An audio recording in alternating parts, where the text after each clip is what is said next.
नमस्कार बच्चों, green world publication YouTube channel पर आप सभी का बहुत बहुत स्वागत है। मैं आपकी mentor Taslima Mansuri. Class 12th का क्वेश्चन एंड आंसर की सीरीज चल रही है बच्चों। क्वेश्चन बैंक है ये, और जिसमें 4 लेक्चर ऑलमोस्ट हो गया है और आज चैप्टर 7 स्टार्ट करने जा रहे हैं हम, जिसमें आपका जो एवोल्यूशन वाला चैप्टर है वो हो चुका है। उसके आगे के चैप्टर्स को शुरू कर रहे हैं और क्वेश्चन देख रहे हैं कि जो 2024 में आपके क्वेश्चन पूछे गए थे उन्हीं क्वेश्चंस को हम यहाँ पे देख रहे हैं। ठीक है, पहले भी मैं आपको बोल चुकी हूँ कि सिर्फ 1 साल का क्वेश्चन करने से कुछ नहीं होगा, आपको कम से कम 5 साल का क्वेश्चन करना पड़ेगा। 2024 देख लीजिए कि रीसेंट में कैसा क्वेश्चन पूछा गया था, उसके बाद आप 23, 22, 18, 19, 20 इन सारे क्वेश्चंस को भी देखिए और क्वेश्चन का आंसर लिखने की प्रैक्टिस करिए। बहुत सारे क्वेश्चंस रिपीटेड होते हैं, प्रीवियस ईयर करने का यही मतलब होता है कि आपको रिपीटेड क्वेश्चन का पैटर्न एंड साथ ही साथ बहुत सारे रिपीटेड क्वेश्चन भी मिलेंगे। ठीक है बच्चों, तो चलिए शुरू करते हैं। और पहला क्वेश्चन है आपका कि प्रतिजैविक एंटीबायोटिक जो होते हैं उत्पन्न करने वाले 2 जीवाणुओं के नाम बताइए। एंटीबायोटिक के बारे में मैं पहले भी आपको बता चुकी हूँ। एंटीबायोटिक होते क्या है बेसिकली, ये आपके एंटीजेंस के ऑपोजिट काम करते हैं। जैसे आपकी बॉडी में कोई भी ऐसा मटेरियल जैसे वायरस चला गया है, कोई बैक्टीरिया चला गया है, या फिर कोई भी आप छींकते हैं धूल जाता है, या कोई गैसियस मटेरियल चला गया है जो कि आपकी बॉडी उससे परिचित नहीं, आपकी बॉडी के लिए वो नया है, तो आपकी बॉडी में तुरंत ही उस मटेरियल के रिस्पॉन्स में एंटीबॉडीज बनना शुरू हो जाएंगे। हमारी बॉडी, हमारी प्रतिरक्षा तंत्र स्वतः ही क्या करती है, एंटीबॉडीज बनाना शुरू कर देती है।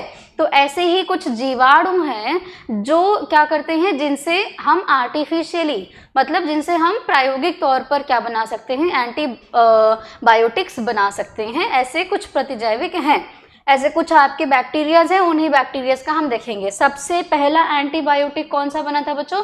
पेनिसिलिन बना था। कौन सा बना था? पेनिसिलिन बना था। उसको बनाए कौन थे? अलेक्जेंडर फ्लेमिंग ने बनाया हुआ था। राइट, ये याद रखिएगा आपको। पेनिसिलियम नोटेटम नाम के फंगस से उन्होंने पेनिसिलिन बनाया हुआ था। अभी हम बैक्टीरिया का देख रहे हैं। देखिए 2024 में क्वेश्चन कैसे पूछा गया है। प्रतिजैविक से आप क्या समझते हैं कि इन्हीं 2 प्रतिजैविकों के नाम लिखिए। तो आपको थोड़ा सा डिफाइन करना पड़ेगा कि एंटीबायोटिक्स होते क्या हैं। ठीक है ना, एंटीबॉडीज और एंटीबायोटिक्स में थोड़ा सा डिफरेंस है। हमारी बॉडी में स्वतः ही जो बनता है वो एंटीबॉडीज होती हैं, ठीक है, और जो हम आर्टिफिशियली बना रहे हैं ये एंटीबायोटिक्स होती हैं जो हमारे बॉडी में जा करके एंटीबॉडीज बनाने का काम करेंगी। ये याद रखिएगा थोड़ा सा। प्रतिजैविक पदार्थ सूक्ष्म जीवों से प्राप्त ऐसे उपापचय उत्पाद होते हैं जो सूक्ष्म मात्रा में किसी अन्य सूक्ष्म जीव पर हानिकारक अथवा निरोधी प्रभाव क्या करते हैं, डालते हैं बच्चों। ठीक है ना, जो आपके लिए हार्मफुल है उसको ये खत्म करने का काम करेंगे। जैसे स्ट्रेप्टोमाइसिस ग्रीसस कौन सा एंटीबायोटिक बना रहा है? स्ट्रेप्टोमाइसिन बना रहा है। बैसिलस पॉलीमिक्सा क्या बना रहा है? पॉलीमिक्सिन बना रहा है, जो कि इसके ऑपोजिट में काम करने वाले जीवाणु पर या जीव पर क्या करेगा, काम करेगा। जैव उर्वरक किस प्रकार से मृदा की उर्वरता को बढ़ाते हैं? ठीक है, आपसे पूछ रहा है कि किसके बारे में पूछ रहा है? आपके बायो ऑर्गेनिक मैन्योर के बारे में पूछ रहा है। किसके बारे में पूछ रहा है? बायो ऑर्गेनिक मैन्योर के बारे में पूछ रहा है बच्चों। ये आपका प्रयोगशाला में बने हुए, फैक्ट्रियों में बने हुए खाद के बारे में नहीं पूछ रहा है, जिसको फर्टिलाइजर कहते हैं। ये आपका पूछ रहा है कि जो नेचुरली खाद बनते हैं उनके बारे में ये पूछ रहा है, खाद के बारे में ये पूछ रहा है बच्चों। जैसे अब ये खाद बनेंगे कैसे, क्या कहते हैं कि पशुओं के मल मूत्र हो गए, जैसे गोबर हो गया, छिलका हो गया, फलों का, सब्जियों का, पत्तियां हो गई हैं, लकड़ियां हो गई हैं, ये आपके जितने भी बायोडिग्रेडेबल चीजें होती हैं, खास करके जैविक पदार्थों के अवशेष, फलों की सब्जी छिलके हो गए हैं, सब्जियों के छिलके हो गए हैं, पेड़ के पत्ते हो गए हैं, गाय भैंस के गोबर हो गया है, इन सब को क्या किया जाता है, इन सब को एक जगह पर स्टोर किया जाता है और हाई टेम्परेचर एंड कंडीशन पे धीरे धीरे धीरे धीरे आपके जीवाणु क्या करेंगे, किण्वन प्रक्रिया के द्वारा इन मटेरियल्स को क्या करेंगे, इन ऑर्गेनिक खाद में इसको कन्वर्ट करेंगे, ठीक है ना। और यही क्या होंगे, इस हर चीज में क्या है, मिनरल्स मौजूद हैं आपके, क्या है, खनिज पदार्थ मौजूद हैं। और यही खनिज पदार्थ को जब आप मिट्टी में स्प्रेड करते हो तो क्या करते हैं, ये मिट्टी की उर्वरता को बढ़ाने का काम करता है, ठीक है। तो ये जैव उर्वरक आपके क्या है बच्चों, जो आप फलों के छिलके, सब्जियों के छिलके, गाय के गोबर वगैरह से, और आप पेड़ों की पत्तियां वगैरह, जो जैविक अवशेष है उनसे जो आप खाद बना रहे हैं, ये क्या होते हैं, इनमें बहुत हाईली खतरनाक केमिकल्स नहीं होते हैं। तो यह आपकी मिट्टी की उर्वरता को बढ़ाने का काम करता है। और कुछ ऐसे जीव होते हैं जो मिट्टी की उर्वरता को बढ़ाने में काम आते हैं, जैसे साइनोबैक्टीरिया, नीले हरे शैवाल हैं आपके, जो क्या काम करते हैं, ये मिट्टी में नाइट्रोजन के क्या कहते हैं, उसके वैल्यू को बढ़ाने का काम करते हैं। साथ ही राइजोबियम बैक्टीरिया भी यही काम करता है। इसके अलावा हमारे पास बहुत सारे एनाबिना, नॉस्टॉक, बहुत सारे ऐसे बैक्टीरियाज होते हैं जो क्या करेंगे बच्चों, इन्हीं जैविक अवशेषों से खाद बनाने का काम करते हैं। जैविक खाद क्या है बच्चों, खाद्य उत्पादन में वृद्धि के लिए रासायनिक उर्वरकों का अत्यधिक उपयोग किया जाता है, और जो कि मिट्टी की उर्वरता को क्या कर रहे हैं, नष्ट कर रहे हैं। तो पुराने समय में गोबर आदि की खाद का इस्तेमाल किया जाता था, और आज भी ये बहुत ज़्यादा उपयोगी है, ठीक है बच्चों। लेग्यूम कुल की फसलों, बरसीम हो गई, सनई हो गई, इनके खेतों में क्या होता है, इनके खेतों में इनके जो आपके दलहनी फसल होते हैं ना, इन दलहनी फसलों की जड़ों में नोड्यूल्स मौजूद होते हैं, जिनमें जीवाणु मौजूद होते हैं। ये जीवाणु क्या करेंगे बच्चों, मिट्टी में नाइट्रोजन की कमी होती है, तो वायुमंडलीय मिट्टी को ये नाइट्रोजन स्थिरीकरण द्वारा नाइट्रेट में बदलते हैं, और इन नाइट्रेट का उपयोग जो होता है ये पौधों के द्वारा इस्तेमाल किया जाता है, और इस प्रक्रिया को क्या कहा जाता है बच्चों, नाइट्रोजन स्थिरीकरण कहा जाता है, ठीक है। तो ये आंसर आप रीड करिएगा, एक बेसिक ओवरव्यू मैं आपको दे दी हूँ। अगला क्वेश्चन आपसे पूछा है कि सूक्ष्म जीवों के औषधि उपयोगों का वर्णन कीजिए। अभी मैंने थोड़ी देर पहले आपको एक्सप्लेन किया था कि स्ट्रेप्टोमाइसिस है, तो ये स्ट्रेप्टोमाइसिन उससे बना रहा है। टेरामाइसिस से टेरामाइसिन नाम की एंटीबायोटिक्स बनाई जा रही हैं आपकी। और जो है आपके सबसे पहला जो आपका एंटीबायोटिक बना था बच्चों, वो क्या बना था, पेनिसिलियम बना था, पेनिसिलिन बना था, पेनिसिलियम नोटेटम नामक कवक से बनाया गया था। तो ये सभी ऐसे बहुत सारे सूक्ष्म जीव हैं जिनसे क्या किया जाता है बच्चों, एंटीबायोटिक बनाने का, एंटीबायोटिक एंटीसेप्टिक दवाइयाँ बनाने का काम किया जाता है, और इनका उपयोग में लाया जाता है। कुछ एक आध के आपको नाम लिखने होते हैं, ठीक है। सूक्ष्म जीवों का मानव स्वास्थ्य के लिए औषधि उपयोग, मानव के स्वास्थ्य के लिए विभिन्न प्रकार की औषधियों की आवश्यकता होती है। सूक्ष्म जीवों से मनुष्य को अनेक स्वास्थ्यवर्धक क्रियाओं के अतिरिक्त बहुत सारी आपको औषधीय पदार्थ भी उपयोग में लाए जाते हैं। जीवाणुओं की कुछ जातियों के संवर्धन से विटामिन प्राप्त किए जाते हैं, जैसे राइबोफ्लेविन, विटामिन बी में से एक को क्लोस्ट्रीडियम एसिटोब्यूटालिकम के द्वारा संश्लेषित कराया जाता है। और कुछ जीवाणु जैसे एस्किरिकिया कोलाई, जो हमारी छोटी आंत में पाई जाती है, यह भी हमारे पाचन में बहुत महत्वपूर्ण भूमिका निभाती है। सहजीवी जीवाणु माने जाते हैं, यह विटामिन बी बनाते हैं। ये कुछ एंजाइम भी उत्पन्न करते हैं और भोजन के पाचन में सहायता करते हैं। शाकाहारी चौपायों जैसे घोड़ा, गाय, भैंस, इनमें भी बहुत सारे ऐसे बैक्टीरिया मौजूद होते हैं बच्चों, जो कि सेलुलोज के, जो ये घास खाने वाले जंतु होते हैं, तो ये इनमें क्या करते हैं, सेलुलोज के पाचन में ये महत्वपूर्ण भूमिका निभाते हैं, ठीक है बच्चों। ये हो तो पाचन की बात हो गई है। हम थोड़ा सा इनका मेडिसिनल पर्पस देख लेते हैं, मेडिसिनल यूज इनका हम देख लेते हैं। जीवाणुओं से विभिन्न प्रकार के प्रतिजैविक भी बनाए जाते हैं, जैसे स्ट्रेप्टोमाइसिस से स्ट्रेप्टोमाइसिन बन रहा है, ओरियोमाइसिन दवाइयाँ बन रही हैं, टेरामाइसिन, नियोमाइसिन, ये सभी आपके प्रतिजैविक है जो नॉर्मली बैक्टीरियल इन्फेक्शन को उसका इलाज करने के लिए इस्तेमाल किया जाता है बच्चों। इसके अतिरिक्त बैसिलस की जातियां जो हैं विभिन्न प्रकार की, इनसे टायरोथ्रिसिन, सेप्टिलिन, बेसिट्रेसिन आदि प्रकार के आपके प्रतिजैविक बन रहे हैं, जो क्या करते हैं बच्चों, आपके इन्फेक्शन, बैक्टीरियल इन्फेक्शन है उसके क्या कहते हैं, इलाज में लाभदायक होते हैं। कवकों से, बैक्टीरिया से तो हमने देख लिया, कुछ ऐसे कवक भी हैं जिनसे एंटीबायोटिक बनाया जाता है। अनेक कवकों से भी एंटीबायोटिक बनाया गया है। पेनिसिलिन जो है बच्चों आपका पेनिसिलियम की जातियों से बना हुआ है, पेनिसिलियम नोटेटम।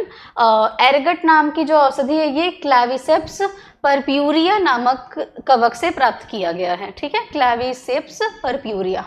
ये क्या काम करता है बच्चों, ब्लीडिंग को रोकने के लिए उपयोग में लाया जाता है। और स्पेशली ये कब दिया जाता है, जब डिलीवरी होती है, प्रसव के दौरान इस दवा का उपयोग किया जाता है। रासायनिक उर्वरकों और कीटनाशकों के उपयोग को कम करने के लिए सूक्ष्म जीवों का उपयोग कीजिए। ठीक है बच्चों, तो आपसे अगला क्वेश्चन क्या पूछा हुआ है कि रासायनिक उर्वरकों और कीटनाशकों का उपयोग कम से कम किया जा सके ताकि फसलों को नुकसान से बचाया जा सके, तो इसमें आपको सूक्ष्म जीवों का उपयोग बताना है। ठीक है ना, हमने देखा कि सूक्ष्म जीवों का आप क्या कर सकते हैं, जैविक खाद बनाने में इस्तेमाल कर सकते हैं। और जैविक खाद क्या करता है, ये मिट्टी की उर्वरा शक्ति को बढ़ाने में बहुत महत्वपूर्ण भूमिका निभाता है। ठीक है, एक यूज तो ये हो गया है। और दूसरा हम क्या कर सकते हैं बच्चों, हम ये कर सकते हैं कि कुछ ऐसे सूक्ष्म जीव होते हैं जिनमें एक विशेष प्रकार की प्रोटीन पाई जाती है, तो उस प्रोटीन बनाने वाले जीन को हम निकाल करके बायोटेक्नोलॉजी की मदद से क्या कर सकते हैं बच्चों, ये जीन हम प्लांट में इंसर्ट करा सकते हैं। ठीक है, ताकि जो आपके जो दूसरे पौधे हैं, सब्जी वाले पौधे हो गए, फल वाले पौधे हो गए, ये उस कीट के प्रति इनके अंदर क्या बन सके, आत्मसुरक्षा वाला जीन जो है वो बन जाए, ताकि कीट इनको नुकसान ना पहुंचाने पाए। इस तरह से हम बहुत अनेक प्रकार की विधियों के द्वारा क्या कर सकते हैं बच्चों, जैविक सूक्ष्म जीवों का इस्तेमाल कर सकते हैं। पीड़कनाशियों का प्रयोग कम करने के लिए सूक्ष्म जीवों का उपयोग, पादप रोगों, पीड़कों आदि के नियंत्रण के लिए कीटनाशकों, पीड़कनाशकों, विभिन्न प्रकार के रसायन का यूज किया जा रहा है। ठीक है, इसी को कम करने के लिए बायोटेक्नोलॉजी ने बहुत इंपॉर्टेंट रोल प्ले किया हुआ है, जिससे आजकल हम क्या बनाते हैं बच्चों, genetically modified plants and genetically modified organisms बनाते हैं।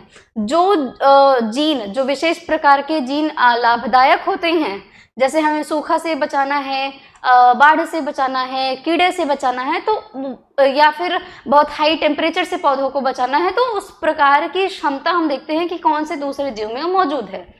तो उस जीन को हम इस्तेमाल करके क्या करते हैं, बायोटेक्नोलॉजी की मदद से हम नेक्स्ट चैप्टर में बायोटेक्नोलॉजी के बारे में पढ़ेंगे, तो उसमें हम क्या देखते हैं कि उस जीन को निकाल लेते हैं और दूसरे जंतु में उस जीन को इंसर्ट करा देते हैं, ताकि वो जीन क्या हो सके, जिस ऑर्गेनिज्म में गया हो उसमें उस प्रकार की क्षमता को क्या कर सके, वो विकसित कर सके। और पौधा हो या कोई जंतु हो, उसमें वो ऐच्छिक गुण क्या हो सके, विकसित हो सके। ठीक है बच्चों, तो सूक्ष्म जीवों द्वारा नियंत्रण में क्या हो रहा है, बैसिलस थोरिनजिएंसिस, ये देखो बैसिलस थोरिनजिएंसिस, जिसे प्रायः बीटी लिखा जाता है, का प्रयोग किया जाता है। बैसिलस थोरिनजिएंसिस एक बैक्टीरिया है बच्चों, तितली एवं मौत इत्यादि इल्लियों के नियंत्रण में भी इसका प्रयोग किया जाता है।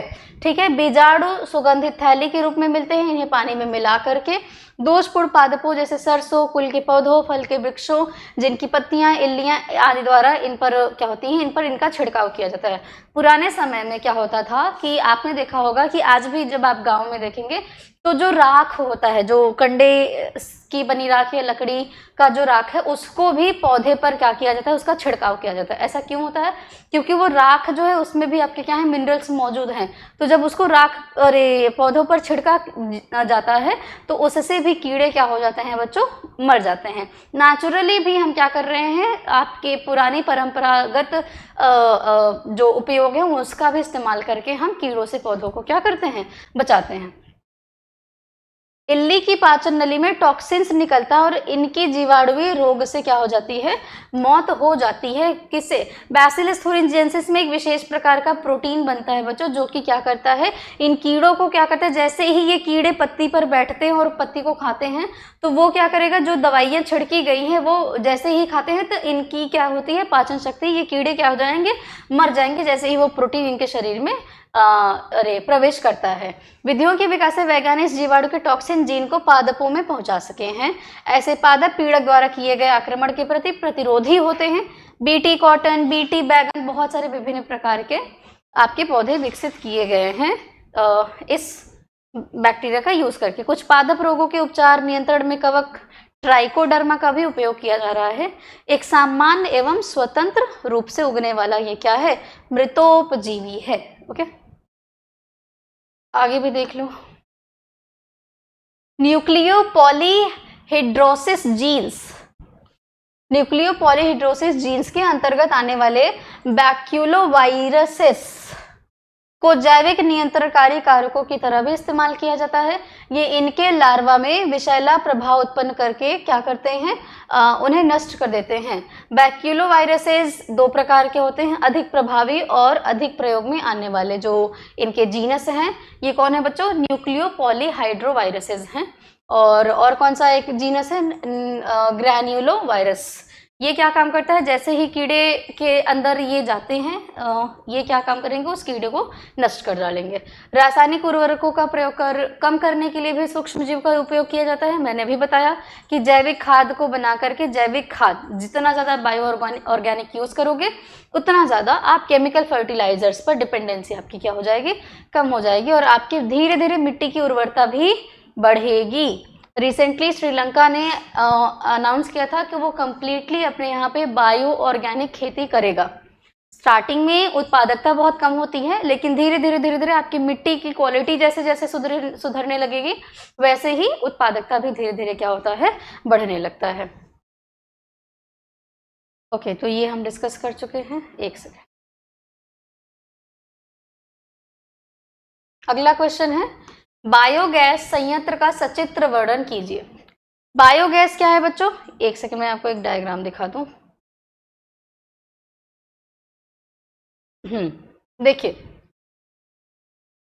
पशुओं से, चाहे वो गाय है, भैंस है या छोटे पशु हैं, बकरी वगैरह, इन पशुओं से क्या किया जाता है, इनके मल मूत्र का इस्तेमाल करके, स्पेशली गोबर का इस्तेमाल करके, इस गोबर को क्या किया जाता है, एक बड़े से टैंक में क्या किया जाता है बच्चों, डाला जाता है।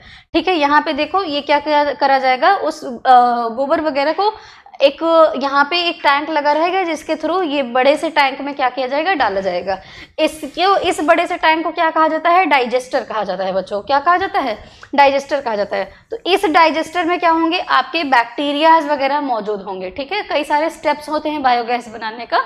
तो सबसे पहले उसको केमिकली ट्रीट किया जाएगा। केमिकली ट्रीट करने के बाद में बैक्टीरिया इस पर क्या करता है बच्चों, बैक्टीरियाज वगैरह इस पर फर्मेंटेशन के थ्रू क्या करेंगे, इसमें से आपकी methane gas, carbon dioxide gas, oxide gas, hydrogen gas, ये सारी चीजें क्या करेंगी, निकलेंगी। और इसके अलावा इसमें क्या बनता है, खाद भी बनता है। तो यहाँ से आपने क्या किया, आप यहाँ से आप गोबर को क्या कर रहे हो, डाल रहे हो, इस डाइजेस्टर टैंक में डाल रहे हैं, और यहाँ पर आपका गैस क्या हो रहा है, स्टोर हो रहा है। इस वाले पार्ट में आपका क्या हो रहा है बच्चों, गैस स्टोर हो रहा है, और इस वाले पार्ट में आपका क्या हो रहा है, खाद ट्रांसफर हो रहा है।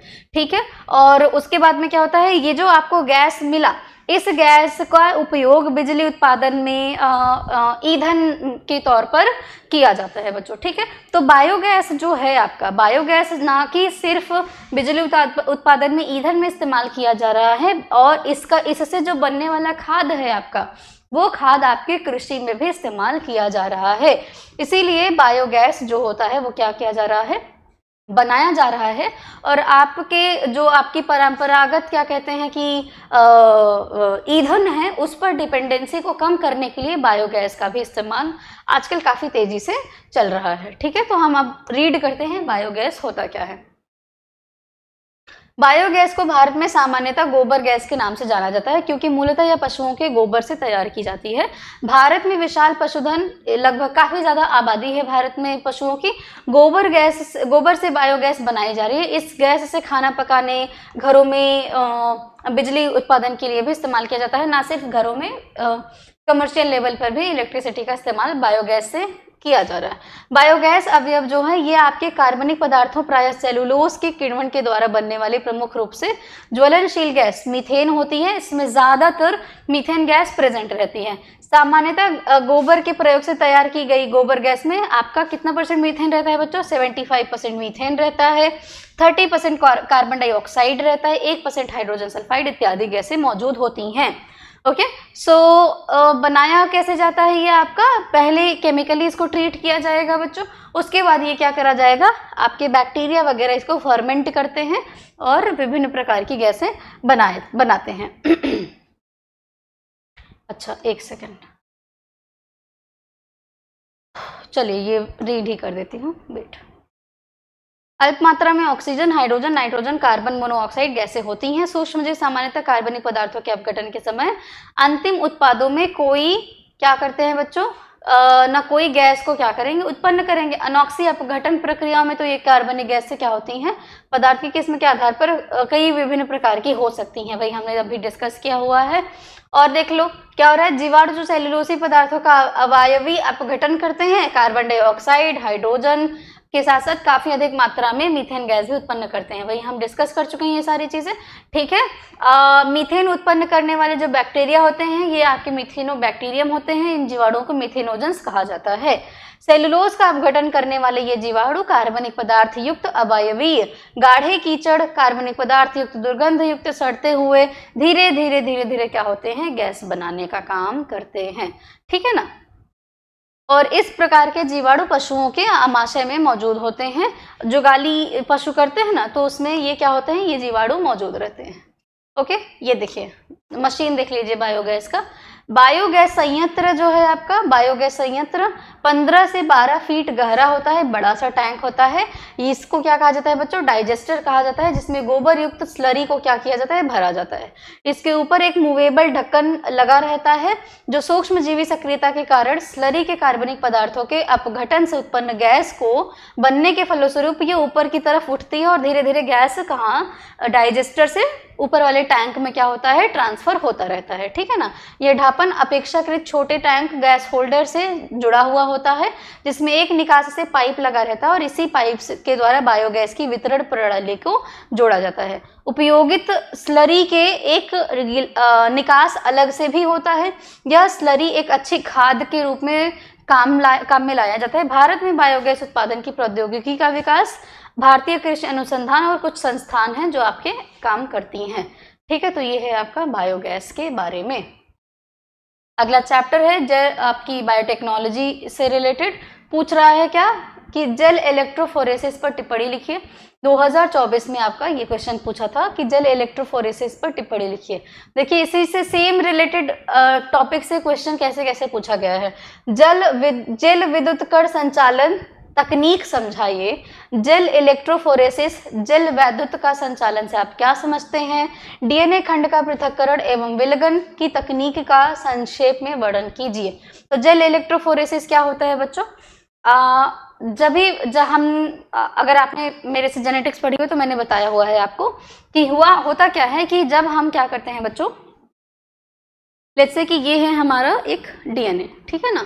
यहाँ पर आपके डीएनए के कोड्स लगे हुए हैं, ठीक है बच्चों। ये कोड्स क्या है, मान लीजिए इसमें से मुझे किसी इस स्पेसिफिक पार्ट को क्या करना है, अलग करना है, तो मैं क्या यूज़ करूँगी, मैं यूज़ करूँगी मॉलिक्यूलर सीजर, जी, जो क्या होते हैं आपके एंजाइम्स होते हैं। इनको हम क्या कहते हैं बच्चों, प्रतिबंधन एंजाइम कहते हैं। क्या कहते हैं, प्रतिबंधन एंजाइम कहते हैं। तो इस वाले पार्ट को मैंने क्या किया, प्रतिबंधन एंजाइम से कट कर लिया। अब मेरे पास डीएनए का एक छोटा सा खंड क्या हो गया, मुझे मिल गया।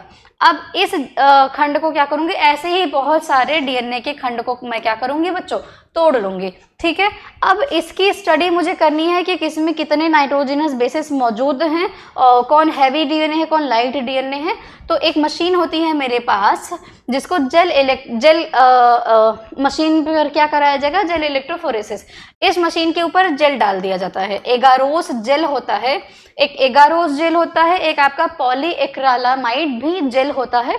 इन दोनों में से किसी का भी यूज करके क्या किया जाएगा, इस पर जेल डाल दिया जाएगा।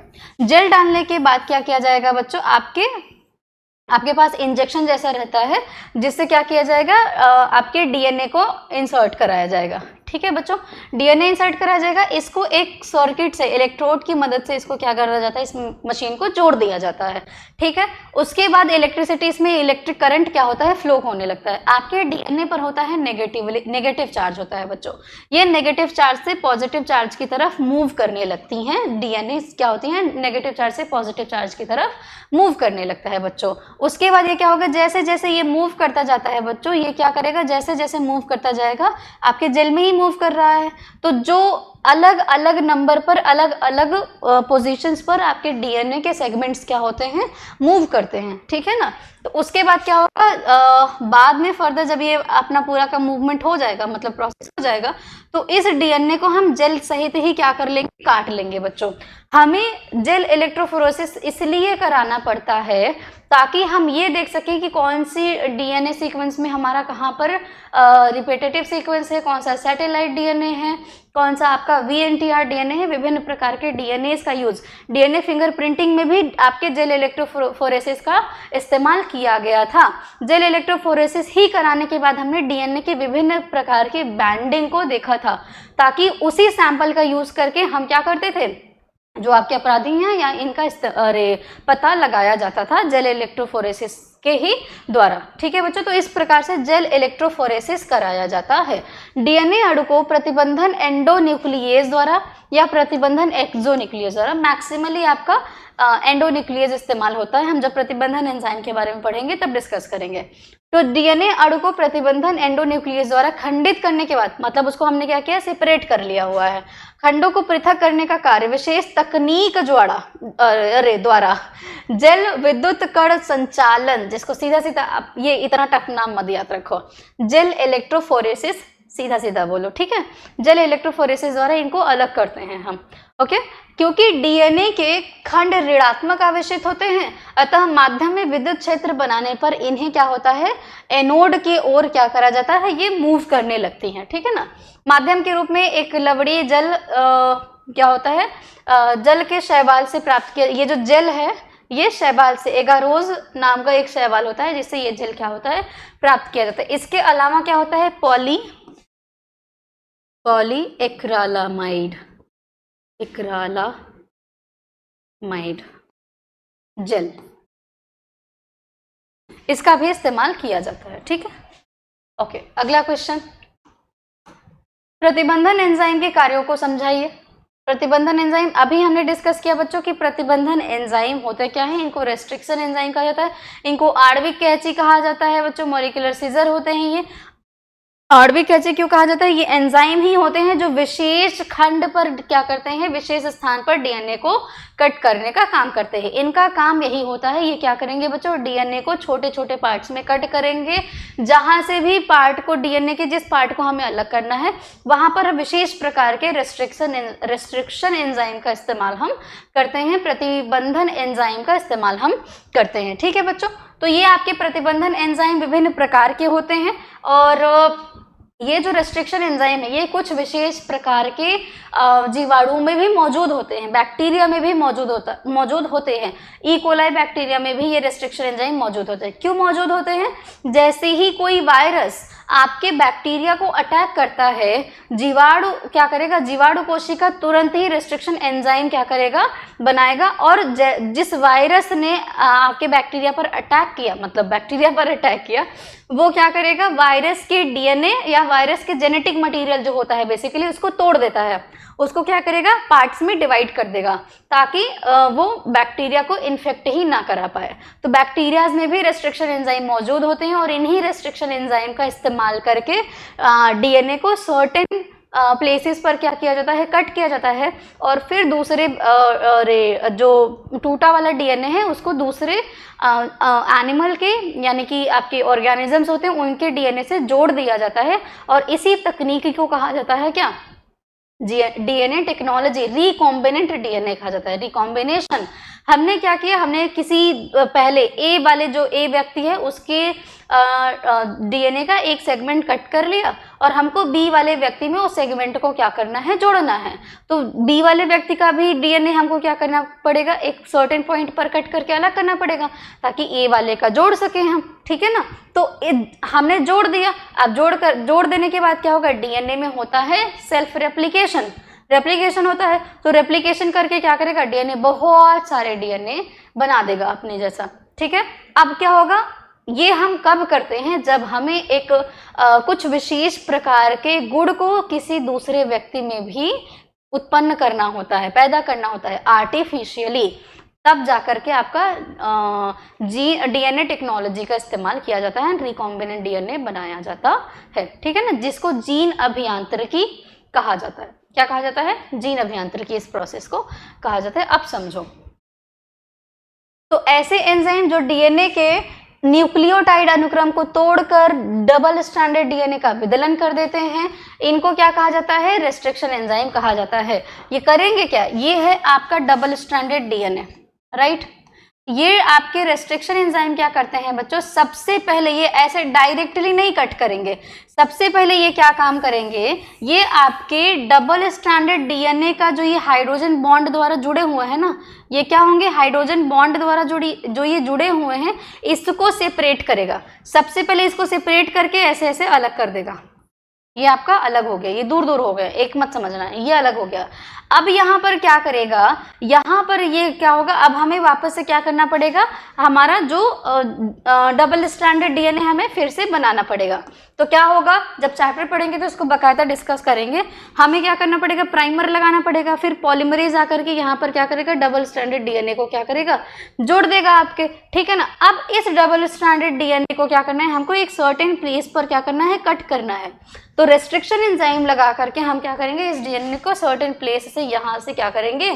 कट कर देंगे, ठीक है बच्चों। तो ये आपके इस तरह से दो टाइप के होते हैं। जो किनारों से डीएनए को कट करता है उसको एक्सोन्यूक्लियेज एंजाइम कहते हैं, जो बीच से डीएनए को कट करता है उसको एंडोन्यूक्लियेज एंजाइम कहा जाता है। याद रखिएगा, शब्दों पर ध्यान दीजिएगा, ठीक है बच्चों। इसी तरीके से विभिन्न प्रकार के आपके रेस्ट्रिक्शन एंजाइम होते हैं, टाइप 1, टाइप 2, टाइप 3, विभिन्न प्रकार के रेस्ट्रिक्शन एंजाइम होते हैं, ठीक है ना। और जिन जीवाणुओं से, जिन ऑर्गेनिज्म से ये आपका रेस्ट्रिक्शन एंजाइम निकाला जाता है, उन्हीं के जीवाणु, उनके जीनस का इस्तेमाल करके रेस्ट्रिक्शन एंजाइम को नाम दिया जाता है। बहुत प्रकार के रेस्ट्रिक्शन एंजाइम हैं, आप एनसीईआरटी जब पढ़ेंगे EcoR1 है, हाइंड 2 है, हाइंड 3 है, इस प्रकार के आपके बहुत सारे हिंड, बहुत सारे लोग पढ़ते हैं, ठीक है। हिंड 2, हिंड 3 एंजाइम है। तो इनको जिस जीवाणु से इस्तेमाल किया गया है उन्हीं के नाम पर क्या किया जाता है? नाम इनका दिया जाता है। ओके मैं पढ़ती हूँ अब। तो जानकारी के अनुसार वैज्ञानिकों के पास प्राकृतिक भेंट के रूप में यही मात्र एक ऐसा चाकू है जिसके द्वारा डीएनए संरचना को क्या किया जाता है? तोड़ा जाता है। जीन्स को विलग किया जाता है, क्रोमोसोम संरचना का विश्लेषण कर सकते हैं, नवीन प्रकार के डीएनए तैयार कर सकते हैं, इसलिए डीएनए को कट किया जाता है। 1960s के दशक में W. आर्बर ने प्रतिबंधन एंजाइम होने की संभावना को व्यक्त किया था। उन्होंने जानकारी दी कि जब जीवाणु भोजी का डीएनए पोषद होस्ट जीवाणु के अंदर प्रवेश करता है तो छोटे छोटे टुकड़ों में इसके डीएनए को, जो प्रवेश कर रहा है उसके डीएनए को तोड़ देता है।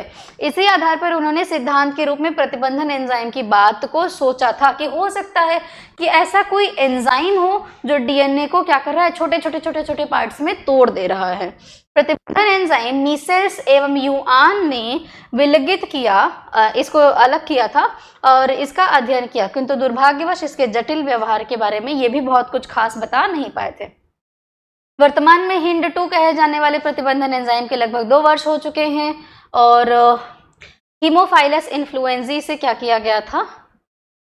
इसको अलग किया गया था। हिंड 2 किससे अलग किया गया? हीमोफाइलस इन्फ्लुएंजी से, नामक जीवाणु से इसको अलग किया गया था। केली एंड स्मिथ ने और आपके क्या है वैज्ञानिक नेथन्स ने इस कार्य को और आगे बढ़ाया।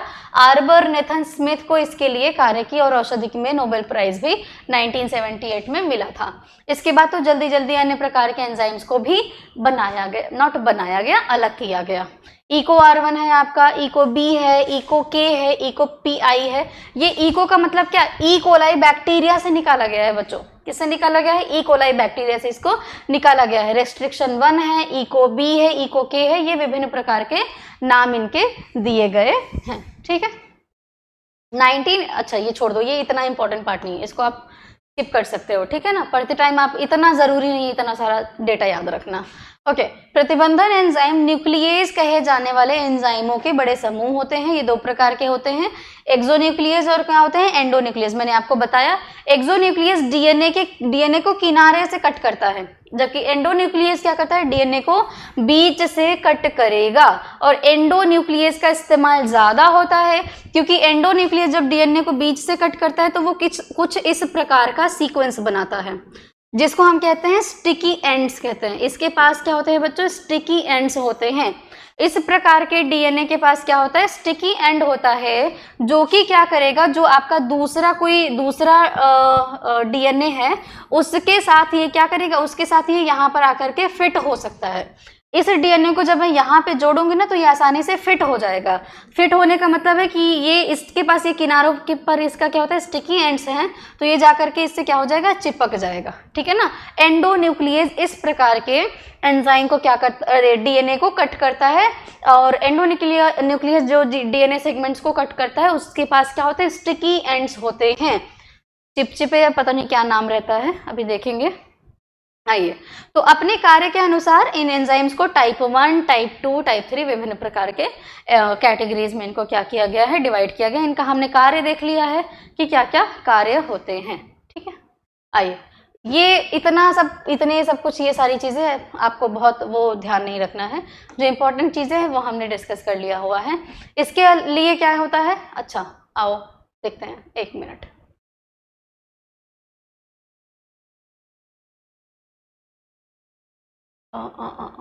वेट, हाँ रैंडम, चलो कोई बात नहीं, ठीक है। आइए, अगला पूछ रहा है आपसे क्या, अगला क्वेश्चन क्या है बच्चों, कि पुनर्योगज डीएनए निर्माण के विभिन्न चरणों का संक्षेप में वर्णन कीजिए। अभी जो मैंने बताया है कि रिकॉम्बिनेंट डीएनए बनाया कैसे जाता है, अब मैं इसको एक डायग्राम की मदद से आपको समझाऊंगी। ये देखिए, अच्छा ये सबसे पहले तो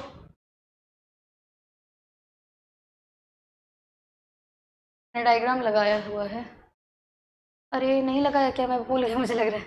एक सेकेंड वेट, आई थिंक नहीं लगवाया, कोई बात नहीं, ठीक है, चलिए कोई नहीं, हाँ ठीक है। देखो बच्चों, सबसे पहले हम क्या करते हैं ना, हमको क्या बनाना है, अपना रिकॉम्बिनेंट डीएनए बनाना है। ठीक है, हमें क्या बनाना है बच्चों, रिकॉम्बिनेंट डीएनए बनाना है। तो अब ये रिकॉम्बिनेंट डीएनए हम बनाएंगे कैसे बच्चों, सबसे पहले हम काम क्या करते हैं कि लेट्स से कि कोई व्यक्ति ए व्यक्ति है जिसका छोटा सा डीएनए का हिस्सा मेरे काम का है। ठीक है, ये छोटा सा डीएनए का हिस्सा मेरे काम का है, तो मैं क्या करूंगी, इस व्यक्ति के छोटे से डीएनए के किसी भी सेल से मैं डीएनए को निकालूंगी। ठीक है, नेल से, हेयर से, किसी भी सेल से मैं इस डीएनए को निकालूंगी। अब इस डीएनए को निकालने के लिए क्या, इसके पास बहुत बड़ा डीएनए का सेगमेंट हो सकता है, बहुत बड़ा चेन हो सकता है डीएनए का, पर मुझे तो इतना ही चाहिए, मुझे तो ये छोटा सा हिस्सा चाहिए। तो मैं इस्तेमाल करूंगी किसका, रेस्ट्रिक्शन एंजाइम का, प्रतिबंधन एंजाइम का इस्तेमाल करके मैं डीएनए को स्पेसिफिक पॉइंट्स पर कट करूंगी। तो इसीलिए यहाँ पर देखो, ये स्पेसिफिक पॉइंट है, ये स्पेसिफिक सेगमेंट है, ये स्पेसिफिक सेगमेंट है, और इन्हीं को क्या करूंगी मैं, इनको छोटे छोटे पार्ट्स में कट करूंगी। ये आपका कट किया हुआ डीएनए का सेगमेंट है, अलग अलग साइज के हिसाब से मैंने डीएनए को छोटे छोटे क्या किया, पार्ट्स में कट कर लिया अपने हिसाब से, जो पार्ट मुझे डीएनए का चाहिए था। ठीक है, ये देखो क्या लिखा, ये है आपका प्रतिबंधन एंजाइम, ये आपके सेगमेंट्स हैं। प्रतिबंधन अंतर फॉस्फोडाइएस्टर बॉन्ड को पहले क्या करेगा, आपके फॉस्फोडाइएस्टर बॉन्ड को तोड़ेगा, उसके बाद डीएनए का आपका सेपरेट कर देगा डीएनए को। फिर हम क्या करेंगे, ट्रांसक्रिप्शन की मदद से क्या करेंगे बच्चों, अपना बनाएंगे हम क्या, डबल स्ट्रैंडेड डीएनए बनाएंगे। फिर उसको हम क्या करेंगे, कट कर लेंगे, और कट करने के बाद इसका जेल इलेक्ट्रोफोरेसिस कराएंगे। जेल इलेक्ट्रोफोरेसिस कराने के बाद में जो हमें हमारा इच्छुक डीएनए हमको मिल जाएगा, उसका हम पॉलीमराइजेशन कराएंगे, बहुत सारा डीएनए बनाएंगे। ठीक है, जब बहुत सारा डीएनए हमको मिल जाएगा, क्योंकि छोटा सा डीएनए है, हो सकता है कि उसको इतना अच्छे से हम रिकॉम्बिनेंट डीएनए ना बना पाए, तो हमें बहुत सारा डीएनए चाहिए होता है। इसीलिए पॉलीमराइजेशन, रेप्लिकेशन होता है ना, बहुत सारे डीएनए बनते हैं, ऐसे ही पॉलीमराइजेशन आप कराते हो, नेचुरली रेप्लिकेशन नहीं होता है। आपको पॉलीमराइजेशन, आपको बहुत सारे डीएनए हैं तो आपको मशीन पर बहुत सारे डीएनए बनाने पड़ेंगे, इस प्रक्रिया को पॉलीमराइजेशन कहा जाता है। तो पॉलीमराइजेशन के थ्रू हमने क्या किया, बहुत सारे डीएनए को बना लिया। अब जब मैंने इस डीएनए को बना लिया, इसको मुझे डायरेक्टली बी वाले व्यक्ति में एंटर नहीं कराना है। मैं इसके लिए क्या करूंगी, आप डायरेक्टली भी एंटर करा सकते हो, लेकिन मैं इसके लिए सबसे पहले क्या करूंगी, मुझे एक दूसरा डीएनए चाहिए। अब दूसरा जो मुझे डीएनए चाहिए, इसके लिए मुझे कोई ऐसा ऑर्गेनिज्म चाहिए जिसके पास एक्स्ट्रा डीएनए हो। जिसके पास क्या हो, एक्स्ट्रा डीएनए हो। ये एक्स्ट्रा डीएनए क्या होते हैं बच्चों, ये एक्स्ट्रा डीएनए आपके प्लाज्मिड्स होते हैं। क्या होते हैं, प्लाज्मिड्स होते हैं। ये प्लाज्मिड क्या करेंगे, जीवाणु कोशिका में डीएनए के अलावा सर्कुलर डीएनए भी मौजूद होते हैं जिनको प्लाज्मिड कहा जाता है। और इसी प्लाज्मिड को अलग करके मैं क्या करूंगी, इसको खोल दूंगी।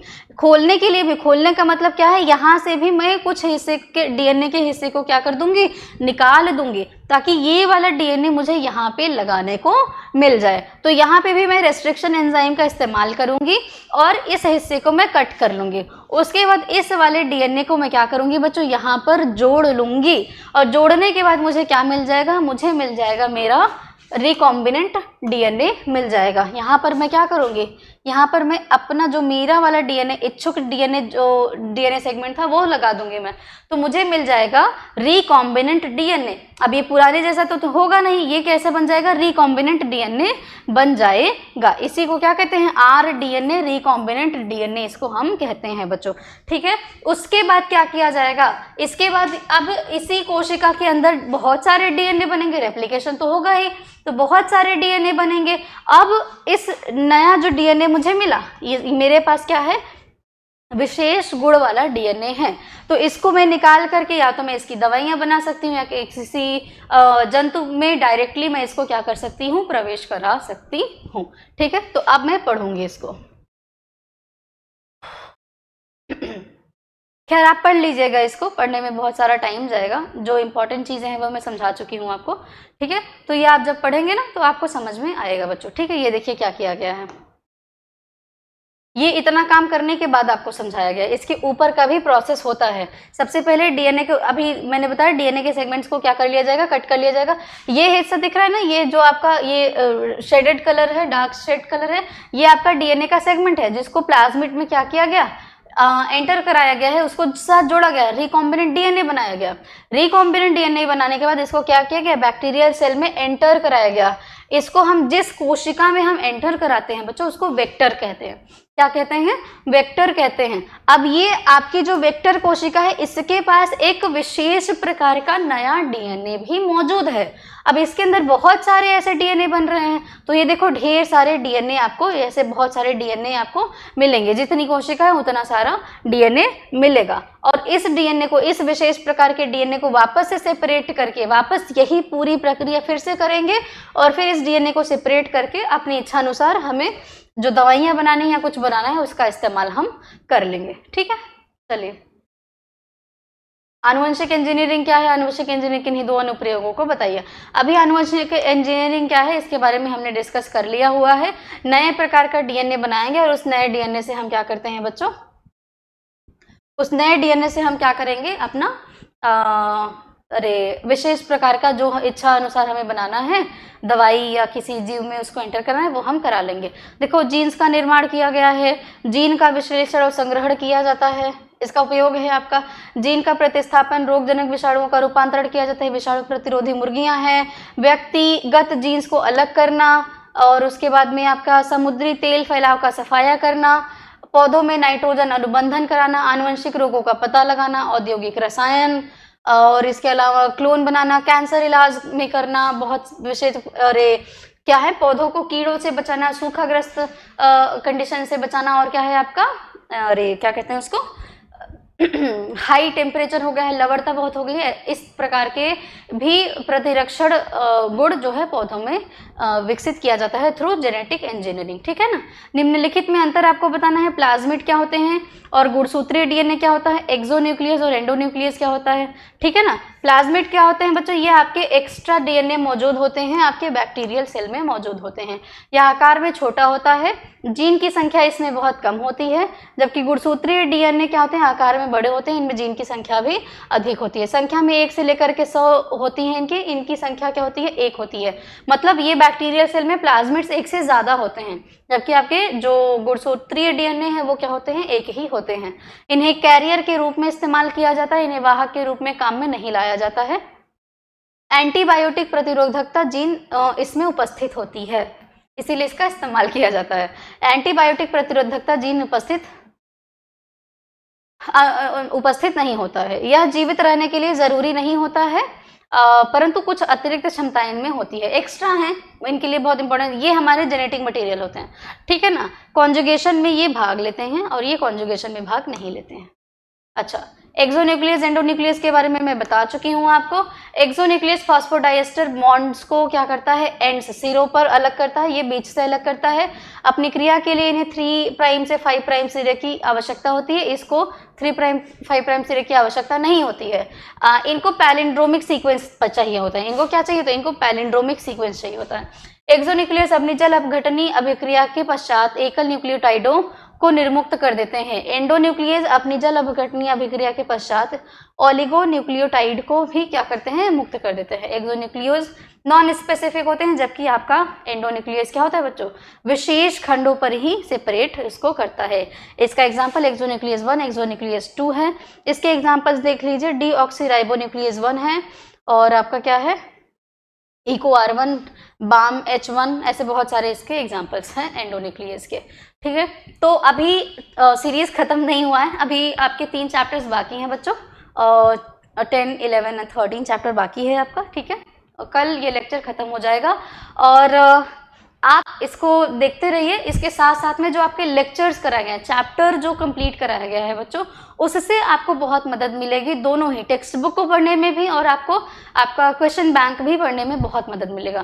क्योंकि थोड़ा सा मेरा ऐसा मानना है कि जो टेक्स्ट बुक है हल्का सा ऊपर नीचे चीज़ें दिया गया है, तो प्लीज़ आपसे मेरा रिक्वेस्ट है कि जब भी आप पढ़िए, आप एनसीईआरटी फोन में ही, आपके पास जरूरी नहीं हो कि किताब हो, एनसीईआरटी के रेफरेंस को लेते हुए पढ़िए, क्योंकि अल्टीमेटली हमको एनसीईआरटी के सिलेबस को ही फॉलो करना है। तो जितना टॉपिक एनसीईआरटी में दिया गया है उतना ही पढ़िए, उसके इतर जाने की कोई ज़रूरत नहीं है, हेडेक ही होगा, ठीक है। उससे ज़्यादा मतलब ठीक है, नॉलेज के लिए आपने ले लिया तो बहुत अच्छी बात है, बट नेसेसरी नहीं है, ठीक है ना। तो पढ़ते रहिए, अपना ख्याल रखते रहिए और कंटिन्यूसली अपनी पढ़ाई पर बिल्कुल ध्यान देते हुए आंसर लिखने की प्रैक्टिस करते रहिए और जब तक एग्ज़ाम खत्म नहीं हो जाए कंटिन्यूसली पढ़ते रहना, ठीक है।